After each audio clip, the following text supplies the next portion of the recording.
guys, welcome back. Today's tip and hint is something very short but very simple, but I think that's something that's going to be effective for you. And the tip is to take notes of everything. And what that means is when you're away from home, when you're doing stuff, a lot of times you'll get caught in situations where you're having to eat things maybe that you shouldn't eat, things that maybe necessarily aren't on your plan.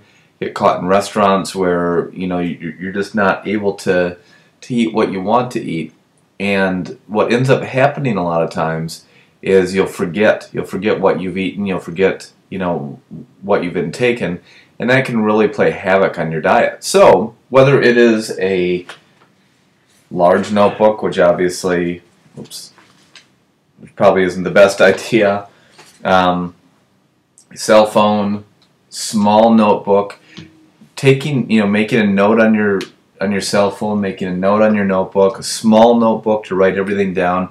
It's very effective because, as I tell people, you want to make sure you're aware and conscious of everything you're doing, because if you're aware and conscious of what you're doing, you're going to be more focused, and therefore your chances of achieving goals are going to be much, much higher. So let's put a scenario together. Any of our clients that we work with, we definitely look at calorie management, how many calories they're consuming versus burning. There's parameters each day, how many calories they should consume. And so therefore, it's good and well that you can, log your food on your computer. It is also available. There is a mobile version of the .fit system where you can log your food on your phone, or you can also log it on your iPad. And both of those are available.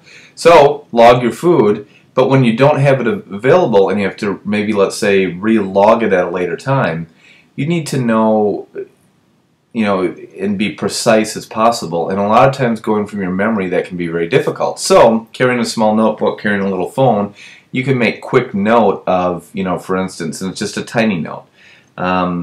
I was out and had to stop at a convenience store and get a pack of beef jerky. Or I was at a convenience store, had to get some pretzels or a piece of fruit. Or I was at a ball game and had peanuts.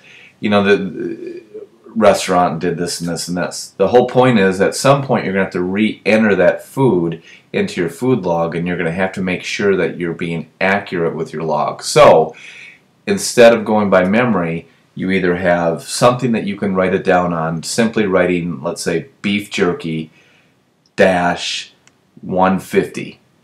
And all that tells you is that you had beef jerky 150 calories worth, and that way when you get back you can re-enter it. And if you're always carrying that little notebook or that phone with you that has maybe a note-taking app on it, that's going to make it much, much easier for you. That way when you log your food, you're going to be much more accurate with your logging. Or for instance, if you just say that you went to X restaurant and I ate this, and you write down you write it down, then when you get back you're able to research and see, okay, how much calories did that actually consume roundabout. One other final tip that I wanted to tell you is, if you have a smartphone or an iPad, there's all kinds of whether it's restaurant apps, fast food apps, calorie tracking apps, things that are very, very easy for you, that you could, if you're eating something and you're unaware of what it is, you just quickly search it in your phone, look at the calories, then switch over to like a note, one of your note-taking apps, and then quickly, just take a note of how many calories you consume. That way when it's time to log your food, it's much more easily available for you to do that. I hope that helps you today. I appreciate you joining us, and have yourself a great day. When you feel that something's wrong, I'll shelter you and keep you warm. I'll never let you walk alone.